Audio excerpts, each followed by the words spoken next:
प्रिय विद्यार्थियों, आज हम शुरू करेंगे अर्थव्यवस्था एक परिचय।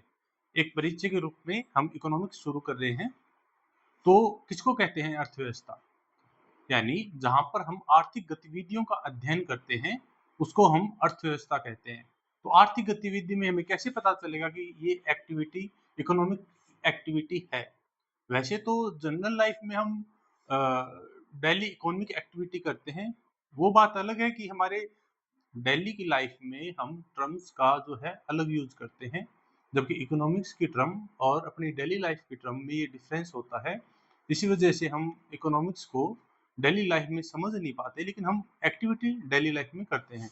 जैसे हम अब इस बात को समझते हैं कि आर्थिक गतिविधि किसको कहेंगे, यानी ऐसी गतिविधि जिसमें क्या क्या शामिल हो, जिसमें वस्तु और सेवा इनका क्या हो रहा हो, उत्पादन हो रहा हो।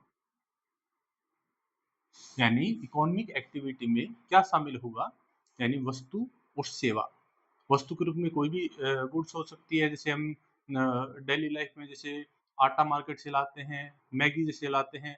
यानी कोई भी वस्तु खाने की हो सकती है, वो जैसे स्मार्टफोन हो गया, और भी इस तरह की वस्तु जो हमारी डेली लाइफ में यूज होती है। और वस्तु और सेवा, सेवा का मतलब कि उनको जैसे हम तक पहुंचने के लिए ट्रांसपोर्ट चाहिए। उसके अलावा और भी जितनी सुविधाएं जो सर्विस के रूप में प्रोवाइड की जाती है, ताकि वस्तुओं का जो है एक से दूसरे स्थान पर पहुंचाया जा सके। यानी वस्तु और सेवा का जहां पर उत्पादन होता है, यानी प्रोडक्शन जहां पे हमें होता दिखेगा। दूसरा, वस्तु और सेवा का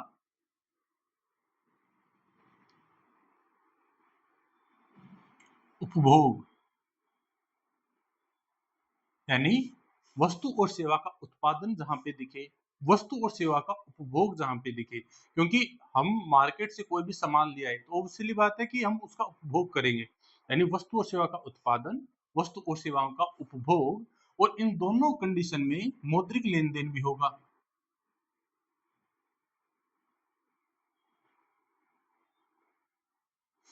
यानी हम मार्केट से कोई भी सामान लाए, प्रोडक्शन वहां पे था, हमने उसको परचेज करा, फिर उपभोग करा, और हमने सामने वाले को पैसे दिए। यानी यहाँ पे वस्तु और सेवा का उत्पादन भी हुआ, उनका उपभोग भी हुआ, और इसमें मौद्रिक लेन देन भी हुआ। ऐसी एक्टिविटी कहीं भी अगर होती है तो उसको हम बोलते हैं कि आर्थिक गतिविधि हो रही है। यानी हम डेली लाइफ में यही सब करते हैं। तो क्या जितनी भी मौद्रिक अगर कोई गतिविधि है, तो क्या हम उसको आर्थिक गतिविधि के रूप में काउंट करेंगे? तो इस पे अर्थशास्त्रियों का ये मत है कि अगर मौद्रिक गतिविधि का उद्देश्य है लाभ कमाना है, अगर मौद्रिक गतिविधि का उद्देश्य लाभ कमाना है, तो हम उसको आर्थिक पहलू में गतिविधि में शामिल करेंगे। अदरवाइज वो आर्थिक गतिविधि में शामिल नहीं होगी। इसको हम थोड़े एग्जाम्पल के रूप में पढ़ते हैं। जैसे हम कोई भी नौकरी करते हैं, किसी भी निजी संस्था में कोई जॉब करते हैं, यानी कुछ भी हम करते हैं और हमें क्या मिल रहा हो, लाभ। लाभ का मतलब जैसे नौकरी में क्या मिलेगा, हमें सैलरी, यहाँ भी हमें सैलरी मिलेगी। या कोई भी और काम कर रहे होंगे तो वहां हमें मजदूरी मिलेगी। जैसे नरेगा में कोई काम करेगा तो वहां मजदूरी मिलेगी। यानी कोई भी कंडीशन में अगर हमें प्रॉफिट हो रहा है तो हम कहेंगे कि मौद्रिक गतिविधि हो रही है। अगर मौद्रिक गतिविधि अ, अगर लाभ हो रहा है तो हम कहेंगे मौद्रिक गतिविधि हो रही है। और अगर लाभ नहीं हो रहा तो हम ये नहीं कह सकते कि मौद्रिक गतिविधि हो रही है। अब इसको हम समझेंगे। जैसे किसी ने धार्मिक दान दिया, अब धार्मिक दान का उद्देश्य लाभ कमाना तो नहीं है, तो यानी धार्मिक दान को हम मौद्रिक गतिविधि में शामिल नहीं करेंगे। इसलिए धार्मिक दान जो है मौद्रिक गतिविधि में काउंट नहीं होगा। और अगर हम बात करें कि जैसे हमने किसी को धार्मिक दान दिया और उस एवज में हमें क्या मिल गया, आयकर में छूट मिल गई, टैक्स हमारा फ्री हो गया, कि हमने इतना दान दिया उसमें हमारा कोई टैक्स नहीं लगा। उस वजह से जो हमें प्रॉफिट हुआ, उसको हम आर्थिक गतिविधि में शामिल करेंगे। धार्मिक दान देना आर्थिक गतिविधि में शामिल नहीं है, लेकिन धार्मिक दान के एवज में आयकर में छूट प्राप्त करना आर्थिक गतिविधि में माना जाएगा। तो यानी ये बात आप समझ गए होंगे कि हम अर्थव्यवस्था में आर्थिक गतिविधियों का अध्ययन करते हैं और आर्थिक गतिविधियों में है हम मुख्यतः वस्तु और सेवाओं का उत्पादन, वस्तु और सेवाओं का उपभोग और मौद्रिक लेन-देन ये करते हैं, तब जाके हम कहते हैं कि आर्थिक गतिविधि हो रही है।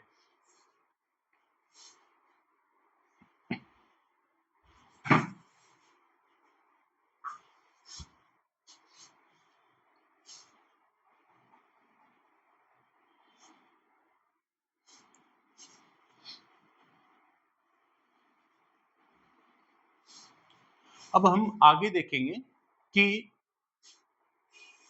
अब इकोनॉमिक्स में हम 2 मेन कॉन्सेप्ट देखते हैं कि माइक्रो इकोनॉमिक्स, मैक्रो इकोनॉमिक्स। तो कैसे इनका उद्भव हुआ? तो जब 1930 में यूएस में ग्रेट डिप्रेशन आया, महामंदी का जब दौर आया था, तब ये 2 कॉन्सेप्ट निकल के आए थे, माइक्रो इकोनॉमिक्स और मैक्रो इकोनॉमिक्स। और अगर हम बात करें इनमें बेसिक से, तो इनमें बेसिक सा डिफरेंस है कि माइक्रो इकोनॉमिक्स में हम छोटे लेवल पे चीज़ों का अध्ययन करते हैं, जैसे और इसी प्रकार मैक्रो इकोनॉमिक्स में हम वृहत स्तर पर मैक्रो में वृहत स्तर पर हम अध्ययन करेंगे और माइक्रो में छोटे स्तर पर जैसे हम बात कर लें कोई इंडिविजुअल हो गया, कोई एक व्यक्ति हो गया,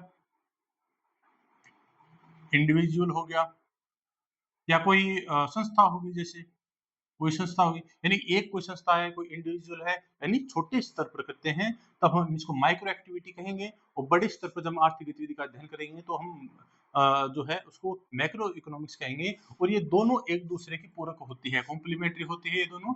किस प्रकार? हम जैसे बात करें कि जैसे व्यक्ति है कोई, व्यक्ति इसके पास पैसा है, पैसे से सपोज़ करो इसने कोई वस्तु खरीदी। तो अब इसके पास पैसा है, इसने वस्तु खरीदी। अब एक व्यक्ति इसके पास पैसा, इसने वस्तु खरीदी। अब अगर इसकी डिमांड अगर इसने और ज़्यादा करी, और भी अलग व्यक्ति है, उसने भी ये वस्तु खरीदी, तो ऐसे-ऐसे करके वस्तु की डिमांड बढ़ा दी तो ऑब्वियसली बात है कोई भी चीज़ की जब डिमांड ज़्यादा हो जाती है, तो उस चीज़ की प्राइस बढ़ जाती है, तो हम क्या कहेंगे? इन्फ्लेशन हो गया। तो यानी इन्फ्लेशन को हम किस रूप में देखेंगे? उसको मैक्रो एक्टिविटी के रूप में देखेंगे।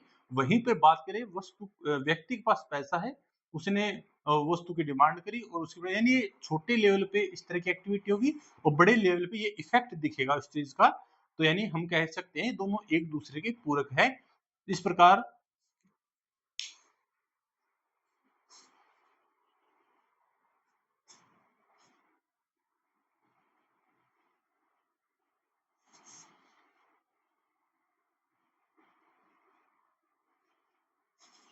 हम बात करेंगे अब। हमने अभी तक 2 चीज़ों को कॉन्सेप्ट को पढ़ा कि आर्थिक गतिविधि क्या होती है और माइक्रो और मैक्रो इकोनॉमिक्स में एक मेजर सा डिफरेंस था, हमने वो देख लिया। अब हम अर्थव्यवस्था में मेन देखते हैं। वैसे तो अभी मैंने जैसे डिमांड के बारे में बताया कि वस्तु की डिमांड बढ़ती है, तो किस प्रकार इन्फ्लेशन बढ़ता है। तो डिमांड और सप्लाई का अगला चैप्टर हम करेंगे। तो इसमें जो भी आपको अगर कन्फ्यूज़न हुआ भी होगा, तो अगले चैप्टर में आपका वो कन्फ्यूज़न क्लियर होगा। तो अभी हम पढ़ेंगे कि आर्थिक गतिविधियाँ जो होती है, उसके बाद अर्थव्यवस्था किन-किन सेक्टरों में बँटी होती है।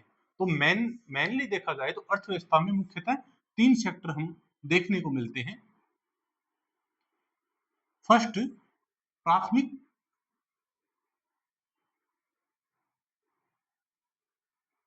प्राथमिक क्षेत्र, इसको हम कृषि क्षेत्र भी बोलते हैं। दूसरा द्वितीयक क्षेत्र,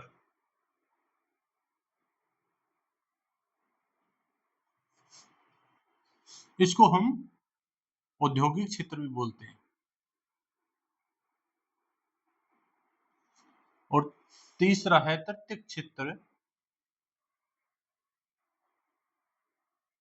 इसको हम सेवा क्षेत्र यानी सर्विस सेक्टर भी बोलते हैं। तो क्या मेजर डिफरेंस है? अगर हम प्राथमिक क्षेत्र को कृषि क्षेत्र बोल रहे हैं, तो यानी हम प्राइमरी लेवल की एक्टिविटी देख रहे हैं, जैसे कोई भी चीज़ जो नेचुरल होती है, या फिर हम कह सकते हैं कि कोई चीज़ जैसे प्राकृतिक जितने भी संसाधन हो गए, उनको यानी इनिशियली स्टेज में जो कोई चीज है तो वो हम कहाँ रखेंगे, उसको प्राथमिक क्षेत्र में हम रखते हैं। एग्जाम्पल के रूप में अगर बात करें तो जैसे कृषि हो गया, डेयरी हो गया,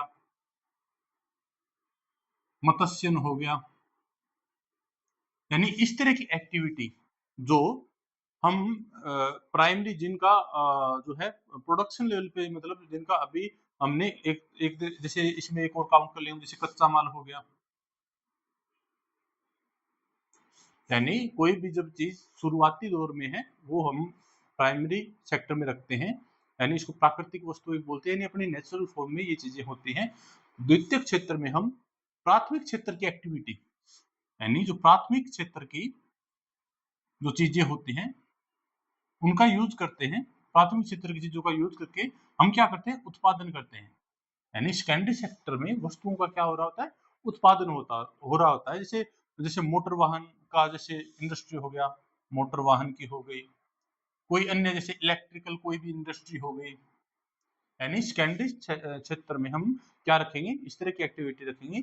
और तीसरा जो सेक्टर है वो थर्ड सेक्टर में हम सेवाएं रखेंगे। सेवाओं में मतलब जैसे हमने जैसे कोई चीज प्राइमरी सेक्टर में थी, वहां हम इसको यूज करेंगे तो सेकेंडरी सेक्टर में यूज करेंगे, लेकिन इसको लाने के लिए ट्रांसपोर्ट चाहिएगा, ये सामान यहाँ से यहाँ आएगा, यानी हम क्या कर रहे हैं, सर्विस प्रोवाइड करा रहे हैं। फिर ये सामान यहाँ से तैयार होके कंज्यूमर तक पहुंचेगा, तो यानी यहाँ भी हमें इस सर्विस सेक्टर की जरूरत पड़ेगी, यानी परिवहन हो गया, संचार हो गया, यानी परिवहन हो गया, संचार हो गया। उसके अलावा फिर और हम बात करें तो सेवा में हम किस प्रकार की सेवा होती है, वैज्ञानिक सेवा हो गई, जैसे कोई खोज हो गई, मेडिकल की सेवा, मेडिकल की मेडिकल की सेवा हो गई। यानी हम सेवा क्षेत्र में परिवहन, संचार, वैज्ञानिक सेवा, मेडिकल की सेवा, उसके अलावा हम बात करें तो कि सेवा क्षेत्र को हम मेन दो भागों में और इसको डिवाइड कर सकते हैं।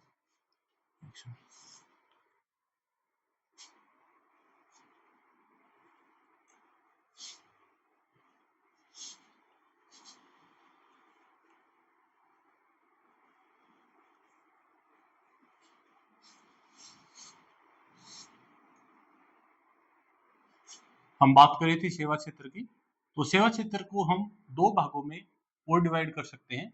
तो मेनली अगर इसको हम देखें तो एक तो होता है ज्ञान आधारित और दूसरा होता है निर्णय लेने से। अब निर्णय लेने से संबंधित जो सेवाएं हैं और ज्ञान आधारित, ज्ञान में क्या क्या आ गया, ज्ञान में जैसे मेडिकल की सेवा हो गई, शिक्षा हो गई, यानी जहाँ पे इस तरह की होगी।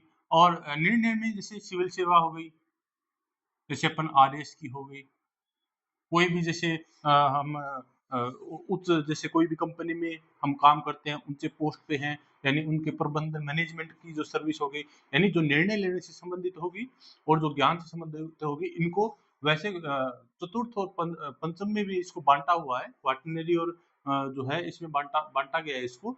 लेकिन मेनली सेवा के तीन ही क्षेत्र, सॉरी मेनली इकोनॉमी के सेक्टर तीन ही है, और थर्ड सेक्टर को दो भागों में इन्होंने डिवाइड किया है।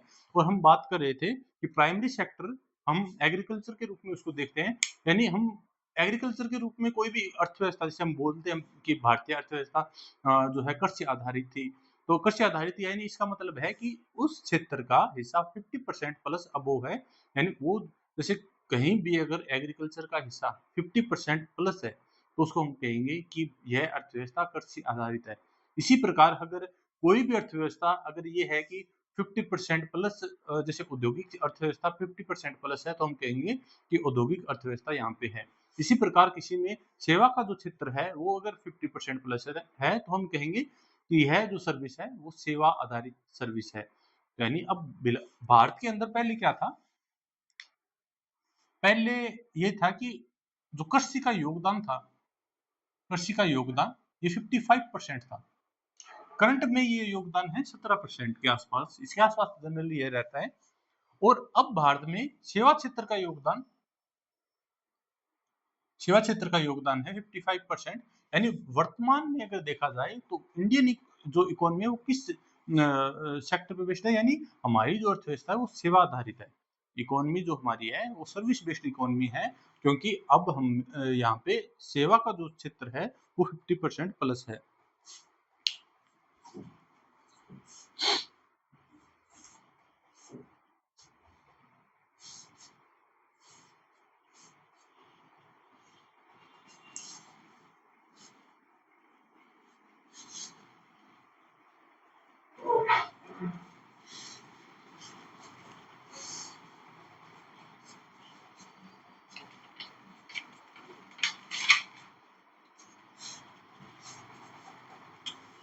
अब हम बात करेंगे मार्केट इकोनॉमी, बाजार अर्थव्यवस्था की।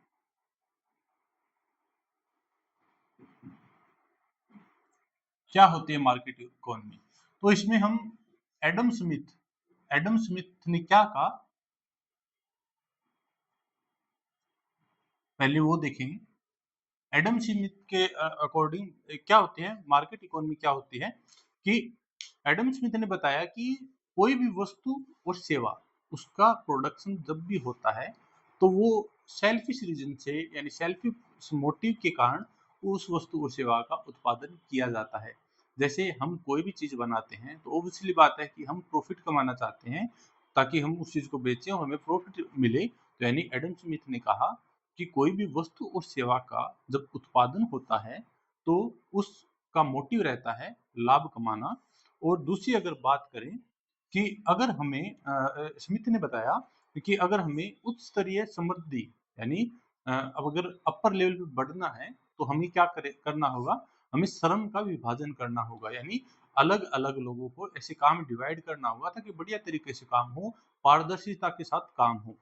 और स्मिथ के इन्हीं विचारों के चलते फिर आगे एक कॉन्सेप्ट आया कि अगर एक कॉन्सेप्ट चलता है कि law law of fairs, law of fairs की नीति जो है इसमें law a fair, law a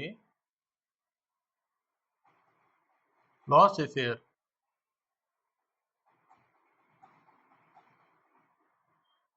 law से फेयर की नीति एक चलती है। इस नीति के अनुसार अगर देखें तो ये इसका क्या कहना है कि मार्केट में सरकार का हस्तक्षेप ना होना चाहिए।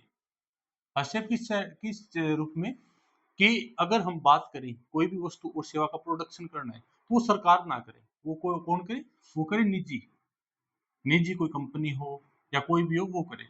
और दूसरा है आयकर जो होता है ना वो भी सबसे कम रखे, यार आयकर में छूट हो, सबसे कम या आयकर में छूट।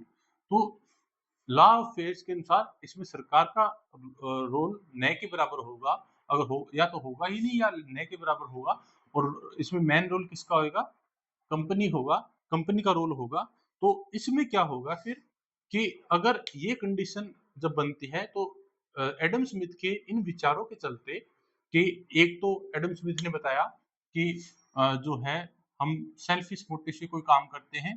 दूसरा एडम स्मिथ ने क्या बताया कि जो है श्रम विभाजन का उसने बताया विभाजन हो। और तीसरा इसने बताया ला सॉरी लेस ए फेयर। तो इन तीनों के आधार पे एक नई इकोनॉमी ने जो है एक नई व्यवस्था एक सामने आई जिसको हम कहते हैं पूंजीवादी और बाजार मुक्त। ये दो कॉन्सेप्ट निकल के सामने आए, एक तो पूंजीवादी अर्थव्यवस्था, एक बाजार मुक्त अर्थव्यवस्था। अब ये क्या होता है पूंजीवादी अर्थव्यवस्था और बाजार मुक्त अर्थव्यवस्था क्या होता है हम ये देखेंगे।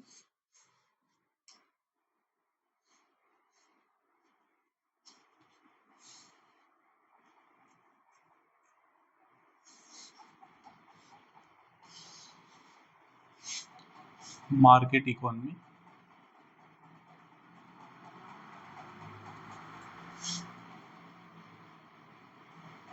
इसमें हम पूंजीवादी और बाजार मुक्त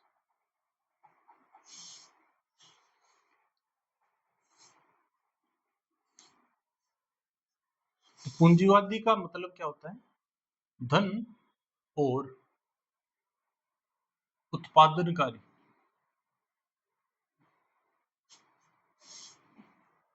प्रवृत्ति को बढ़ावा। यानी अगर हम बात करें तो पूंजीवादी अर्थव्यवस्था में हमें क्या देगा, क्या दिखेगा कि ये इसको कहते हैं मुक्त बाजार, मुक्त बाजार अर्थव्यवस्था।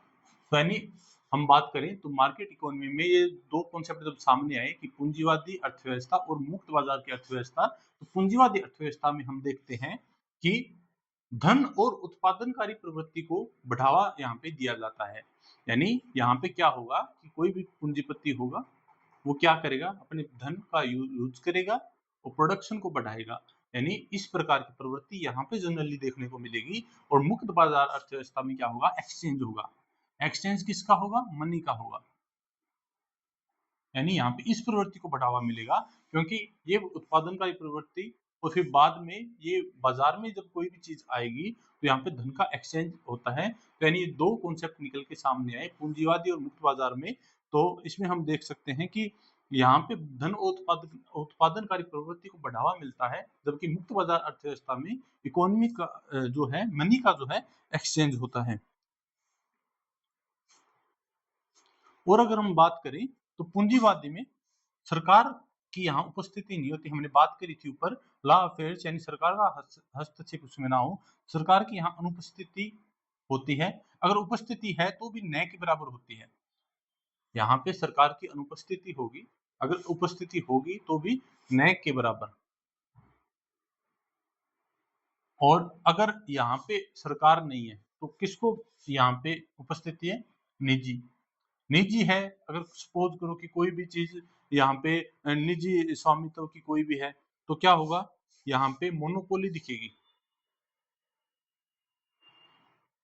जैसे पुराने टाइम में बजाज का बाइक आती थी, तो बजाज के अब उस टाइम इतना प्रोडक्शन होता नहीं था, तो हर कोई बजाज की बाइक खरीदता था क्योंकि मिली हो रही थी। इस तरह शुरुआती दौर में एक ही कंपनी या दो कंपनियां, यानी कंपटीशन न के बराबर था। तो यानी निजी कोई कंपनी थी उसकी मोनोपोली होगी क्योंकि मार्केट में वही अकेली है। और इसके चलते क्या होगा, प्रतिस्पर्धा नहीं होगी। अगर मोनोपोली होगी तो प्रतिस्पर्धा, प्रतिस्पर्धा यहाँ पे हमें नहीं देखने को मिलेगी। और हमने ये तो बात करी थी कि अगर लॉ फेयर्स की हमने जब बात करी थी, हमने बताया था कि लॉ फेयर्स में सरकार का हस्तक्षेप नहीं होता। और दूसरा हमने ये बात करी थी कि यहाँ पे आयकर से छूट प्राप्त होती है, यानी आयकर नहीं लिया जाता। अगर लिया भी जाता है तो न के बराबर, यानी बहुत कम आयकर लिया जाता है। तो यानी यहाँ पे क्या होगा, आयकर में छूट भी होगी, आयकर में छूट, आयकर में छूट होगी या न्यून स्तर पर आयकर लिया जाएगा।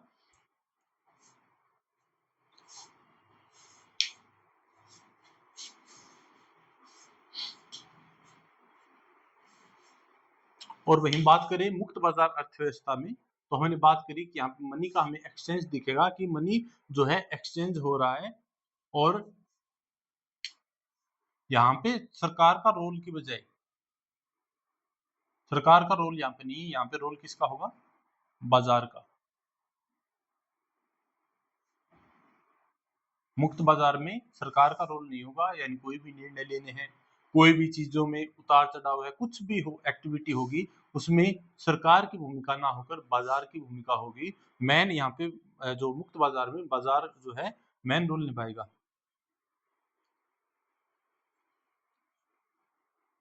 और अगर बाजार का रोल होगा तो ऑब्वियसली बात है कि मार्केट के अंदर कि कोई चीज कैसी चलेगी।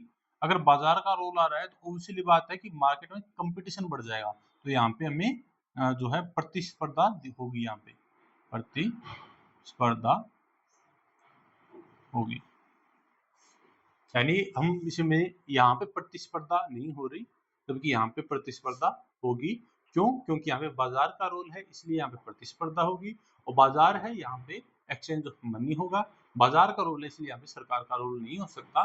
वही बात करें पूंजीवादी में, यहाँ पे धन और उत्पादनकारी प्रवृत्ति को बढ़ावा मिलेगा और सरकार की अनुपस्थिति यहाँ पे नहीं होती, सरकार की उपस्थिति यहाँ पे नहीं होती, या फिर यहाँ पे कह सकते हैं सरकार की अनुपस्थिति होती है। और अगर सरकार की उपस्थिति होगी तो न के बराबर यहाँ पे सरकार की उपस्थिति होगी, और निजी जो संस्था है, कंपनी है, उसको यहाँ पे बढ़ावा मिलेगा और उसकी मोनोपोली होगी। मोनोपोली होगी तो यहाँ पे किस प्रकार की व्यवस्था जन्म लेगी, यहाँ पे प्रतिस्पर्धात्मक व्यवस्था नहीं होगी। तो इस प्रकार हम देख सकते हैं कि यहाँ पे इन दोनों में मेजर डिफरेंस यही है।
तो अब हम बात करेंगे कि हमने मार्केट इकोनॉमी देख ली, हमने बाजार अर्थव्यवस्था जो है हमने देखी, और हमने मेन की पॉइंट्स की बात करी कि स्मिथ ने किस प्रकार बताया कि जो है वस्तु, अगर हमें कोई भी चीज़ का हम प्रोडक्शन करते हैं तो हमारा उसमें सेल्फिश मोटिव रहता है। दूसरी बात, हमें श्रम विभाजन के द्वारा हम समृद्धि को बढ़ा सकते हैं। और तीसरी उसने कहा कि सरकार की जो है हस्तक्षेप ना हो, यानी मेन 3 उसने बातें की, सरकार का हस्तक्षेप ना हो, और जो है हम किस प्रकार सेल्फिश मोटिव से कोई चीज़ का जो है प्रोडक्शन करते हैं ताकि हम लाभ कमा सकें। और तीसरा ये था कि श्रम विभाजन के द्वारा हम समृद्धि को बढ़ा सकते हैं। और उसकी इस सोच के चलते इकोनॉमी में जो है पूंजीवादी और बाजार मुक्त अर्थव्यवस्थाओं ने जन्म लिया। और इसके पूंजीवादी अर्थव्यवस्था में हम बात करें तो हमने देखा था कि किस प्रकार वहाँ पे पूंजीपतियों का रोल होता है, किस प्रकार मोनोपोली होती है किसी भी निजी कंपनी की, और उस चक्कर में यहाँ वहाँ पे प्रतिस्पर्धा नहीं होती। और इसी प्रकार जबकि बाजार मुक्त में, क्योंकि बाजार यहाँ पे मेन रोल प्ले कर रहा है, तो यहाँ पे रूल रेगुलेशन बाजार बनाएगा, न कि सरकार बनाएगी, और यहाँ पे प्रतिस्पर्धा होगी। तो ये हमने मोटा-मोटा इसमें डिफरेंस देखा था। अब हम बात करेंगे कि जब 1930 में ग्रेट डिप्रेशन आया, तो उस टाइम यूएसए में यही हुआ था कि उन्होंने पूंजीवादी अर्थव्यवस्था को अपनाया। और पूंजीवादी अर्थव्यवस्था अपनाने से क्या हुआ कि लोगों के पास बहुत सा पैसा आया। वो पैसा आया, लेकिन दिक्कत वहाँ पे ये हुई कि वहाँ पे एक असमानता ने जन्म ले लिया। असमानता ने जन्म ले लिया मतलब किस सेंस में कि पैसे वाले और ज़्यादा पैसे वाले बन गए और गरीब और ज़्यादा गरीब हो गए, और उनके बीच में ये गैप बहुत ज़्यादा बढ़ गया। हालाँकि पूंजीवादी अर्थव्यवस्था ने मंदी से बाहर निकालने में उस टाइम जो हेल्प करी, लेकिन उसने इस गैप को बहुत ज़्यादा बढ़ा दिया। तो फिर बाद में इस चीज़ से निकलने के लिए एक नई व्यवस्था ने जन्म लिया, उसको हम बोलेंगे गैर बाजार की अर्थव्यवस्था, यानी जो बाजार की अर्थव्यवस्था नहीं है। और ये गैर बाजार की अर्थव्यवस्था अगर हम बात करें, ये कार्ल मार्क्स, गैर बाजार की अर्थव्यवस्था, गैर बाजार की अर्थव्यवस्था किसके विचार हैं? कार्ल मार्क्स के। कार्ल मार्क्स के विचार हैं ये कि गैर बाजार की अर्थव्यवस्था क्या होती है।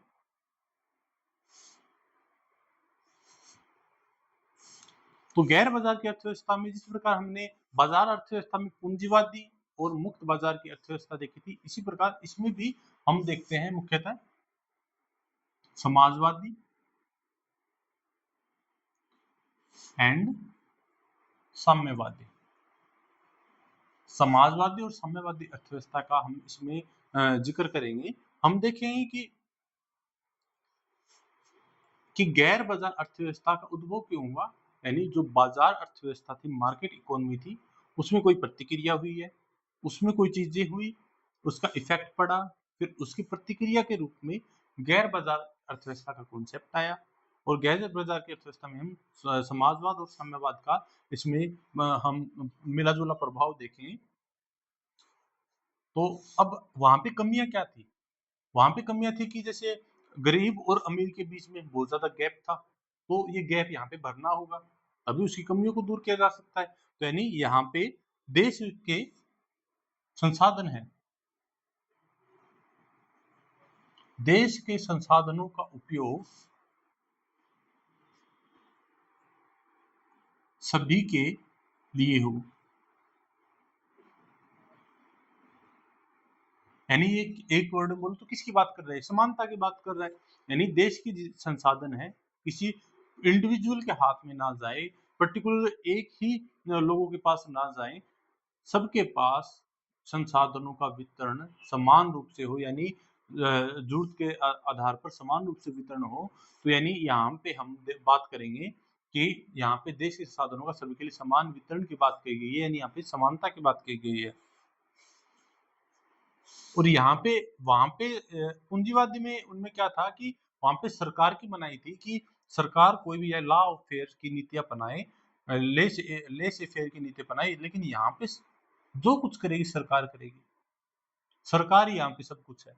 यानी यहाँ पे सरकार ही प्रोडक्शन करेगी, सब कुछ निर्णय सरकार यहाँ पे लेगी, यहाँ पे किसी और का रोल नहीं होगा।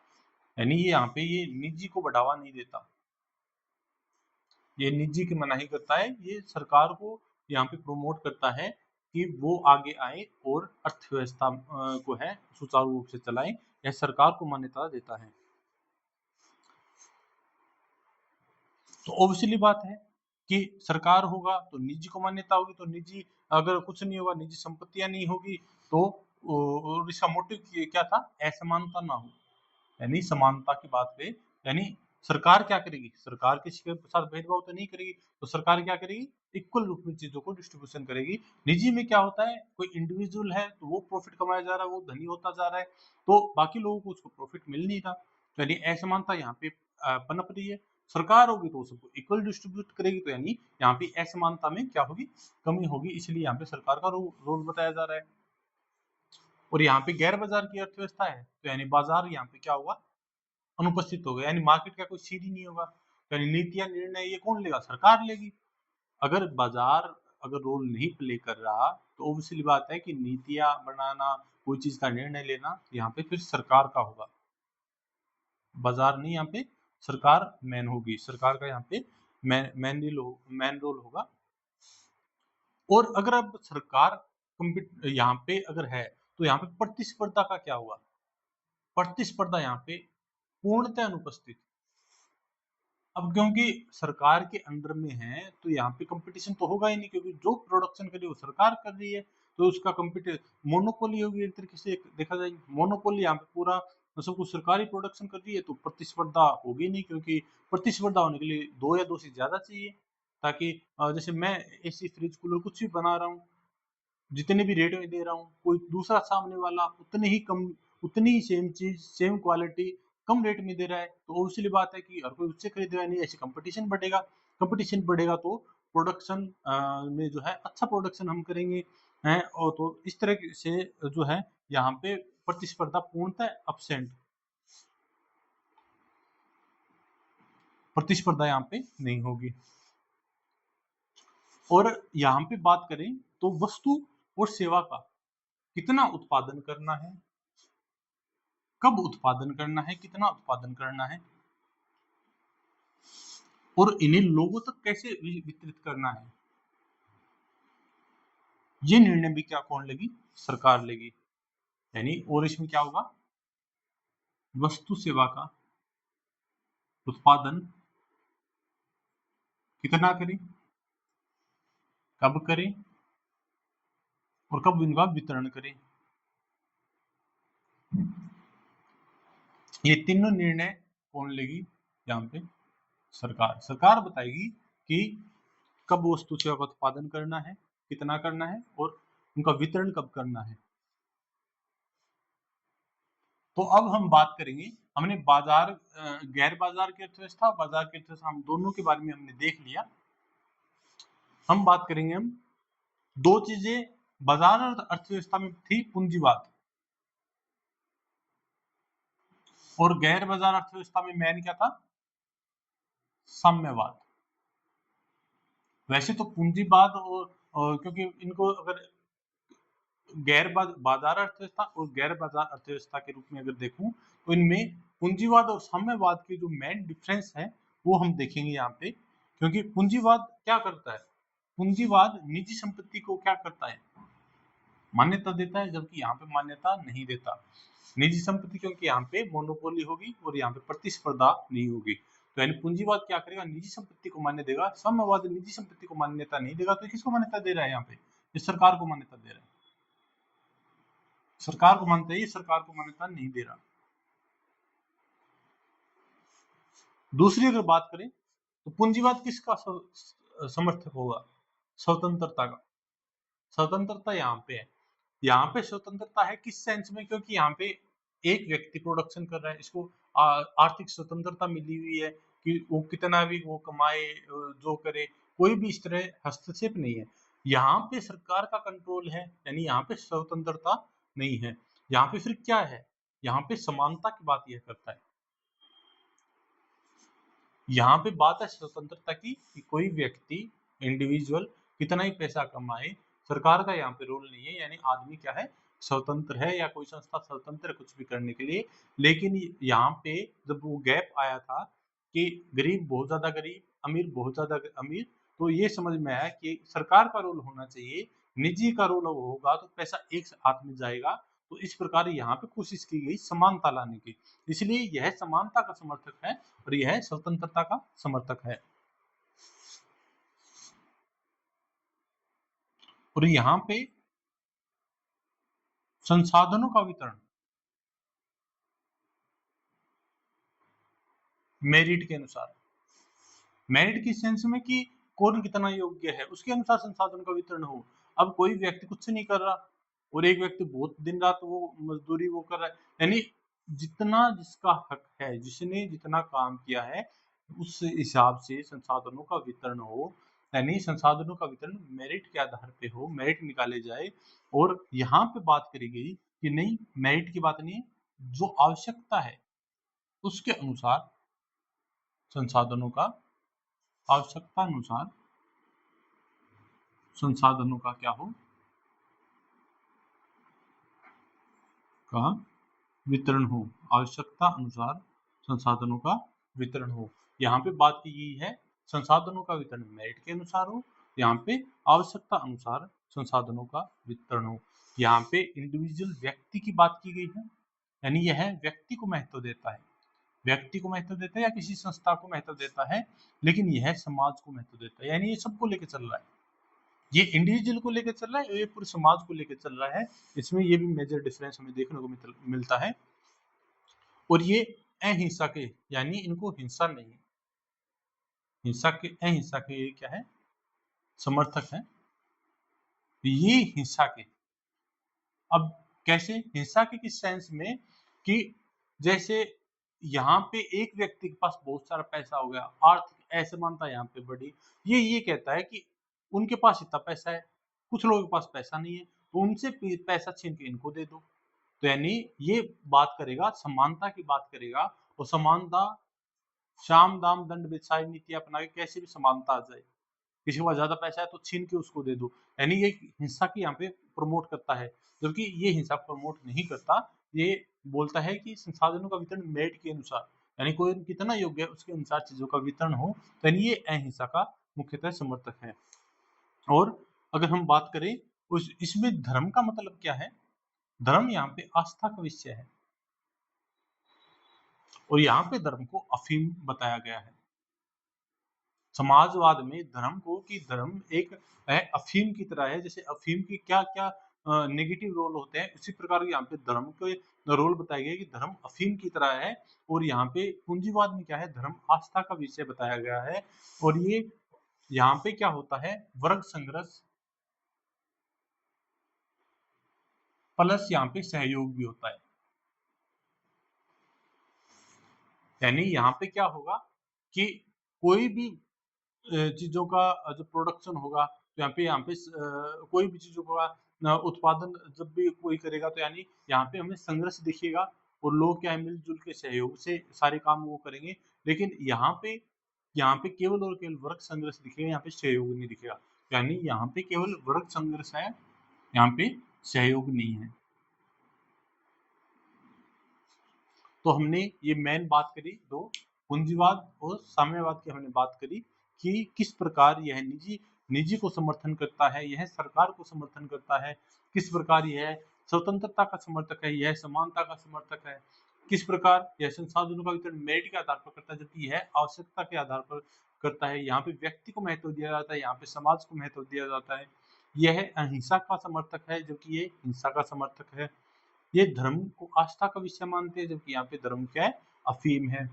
और ये वर्ग संघर्ष और सहयोग यहाँ पे दिखाई देता है, जबकि यहाँ पे केवल वर्ग संघर्ष हमें दिखाई देता है।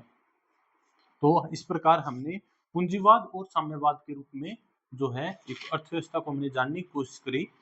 और हम बात करें तो सबसे पहले साम्यवाद की विचारधारा आई कहाँ से? हम ये देखते हैं कि ये साम्यवाद इन चीजों को मान्यता देता है, तो सबसे पहले ये कहाँ दिख रहा है? तो यानी यूएसएसआर जो है यानी रूस जिसको बोलते हैं, सबसे पहले उसने साम्यवाद को अपनाया था।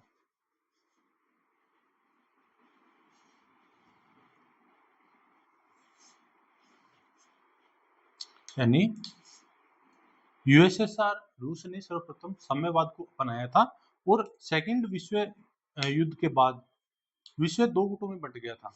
यानी सेकंड वर्ल्ड वॉर हुआ 1939 से 45 तक सेकंड वर्ल्ड वॉर हुआ। तो उस टाइम विश्व क्या है 2 गुटों में बट गया था। एक तरफ कौन था? साम्यवाद, दूसरी तरफ क्या था? पूंजीवाद। साम्यवाद का समर्थक कौन था? रूस। पूंजीवाद का समर्थक यूएसए।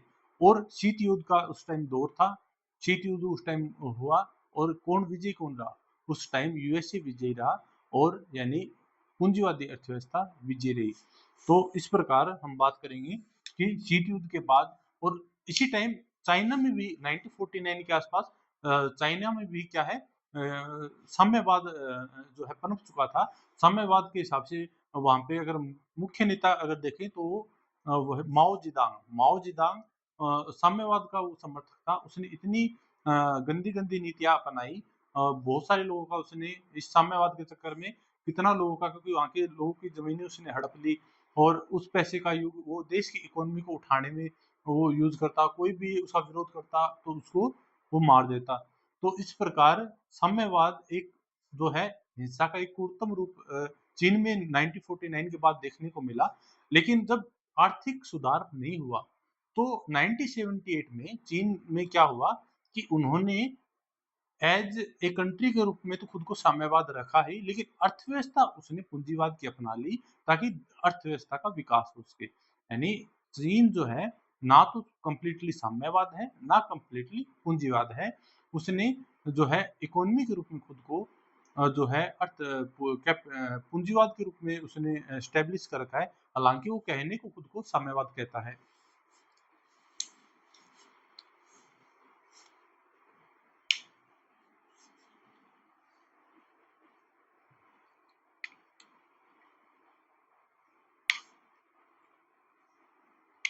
और जब ये जो गैर बाजार की अर्थव्यवस्था आई, ये समाजवाद साम्यवाद की चीजें आई, इसमें भी कितनी सारी कमियां थी। इन कमियों के चलते एक जो है 1970 के आसपास जो है ऑर्थर लेंज एक वो था इकोनॉमिस्ट था। ऑस्कर लेंज था। उसने कहा कि यहाँ पे गैर बाजार की जो अर्थव्यवस्थाएं हैं वो काम की नहीं है, तो क्यों ना मार्केट के जो है मार्केट सोशलिज्म यानी बाजार भी हो और गैर बाजार भी हो, कुछ चीजें बाजार की हो उसमें कुछ चीजें गैर बाजार की हो, ऐसा कोई कॉन्सेप्ट अपना लिया जाए। इसको मार्केट सोशलिज्म कहा गया। तो इस प्रकार हम बात करेंगे कि जब शुरू में जो है 1930 में ग्रेट डिप्रेशन आया, पूंजीवादी अर्थव्यवस्था थी और ये उन कारणों के चलते गैर पूंजीवादी में शिफ्ट हुई। यानी इस प्रकार वहां उस टाइम से एक मिक्स्ड इकोनॉमी डेवलप हो रही थी। यानी वहां से नींव पड़ी मिक्स्ड इकोनॉमी की। फिर 1945 के आसपास फ्रांस में क्या है सर्वप्रथम इस मिश्रित अर्थव्यवस्था का कॉन्सेप्ट उन्होंने सामने रखा। मिश्रित अर्थव्यवस्था को फ्रांस ने जो है अपनाया। और यह मिश्रित अर्थव्यवस्था, मिश्रित अर्थव्यवस्था में मुख्यतः अगर हमें कुछ समझने वाली है तो यहाँ पे पूंजीवाद प्लस साम्यवाद, ये मिला जुला रूप होता है मिश्रित अर्थव्यवस्था का। तो सर्वप्रथम फ्रांस में ये मिश्रित अर्थव्यवस्था देखने को मिली, और हालांकि इसका जो है शुरुआती दौर में अगर देखें तो 1930 में जब ग्रेट डिप्रेशन आया तभी इसका उद्भव हो गया था, लेकिन यह जो अपनाई फ्रांस ने सर्वप्रथम 1945 में, और ये पूंजीवाद और साम्यवाद का मिला जुला रूप है। तो पूंजीवाद और साम्यवाद की बात अगर बात करें हम इंडिया की, तो इंडिया में भारत आजाद होने के बाद हमने क्या करा, हमने इस मिश्रित हमारी इंडियन जो अर्थव्यवस्था है, इंडियन इकोनॉमी जो है वो किस प्रकार की है, वो मिक्स्ड है। लेकिन यहाँ पे थोड़ा डिफरेंस क्या था, यहाँ पे समाजवाद की ओर झुकाव दिखता, समाजवाद की झुकाव अधिक। हालांकि हम मिक्स्ड इकोनॉमी जरूर थे, लेकिन समाजवाद की ओर झुकाव अधिक था। लेकिन बाद में क्या हुआ कि इन समाजवाद का झुकाव अधिक होने के चलते इंडिया में 1991 में आर्थिक जो स्थितियां इतनी खराब हो गई थी कि हमें समाजवाद को छोड़ के पूंजीवाद की ओर शिफ्ट होना पड़ा। तो इंडिया की इकोनॉमी आज समाजवाद की तरफ झुकाव अधिक ना होकर पूंजीवाद की तरफ झुकाव अधिक है, और हमारी इकोनॉमी मिक्स्ड प्रकार की है। तो इस प्रकार हमने आज पहला चैप्टर जो है अर्थव्यवस्था एक परिचय के रूप में जितना हो सके उतना अच्छे से कवर करने की कोशिश करी है। बाकी आपको कुछ भी डाउट हो, कुछ भी कोई क्वेश्चन में डाउट हो, कोई टर्म्स में आपको अगर ना समझ में आई हो, तो आप कमेंट में आप जरूर मुझे बताएं कि ये आपका डाउट है, वो तो मैं जरूर क्लियर करूंगा। और हम कल फिर जो है अगला चैप्टर डिमांड और सप्लाई का करेंगे, क्योंकि वो चैप्टर करने के बाद ही आगे इकोनॉमी समझ में आएगी। हालांकि ये चैप्टर भी अगर हम आरएस के नजरिए से या राजस्थान के और भी जितने कॉम्पिटिटिव एग्जाम हैं प्री के हिसाब से अगर देखें तो रिलेवेंट हो सकता है, लेकिन इसका एक बेसिक कॉन्सेप्ट है, ये समझना जरूरी होता है ताकि आगे का जो इकोनॉमी हमें समझ में आता रहे। धन्यवाद।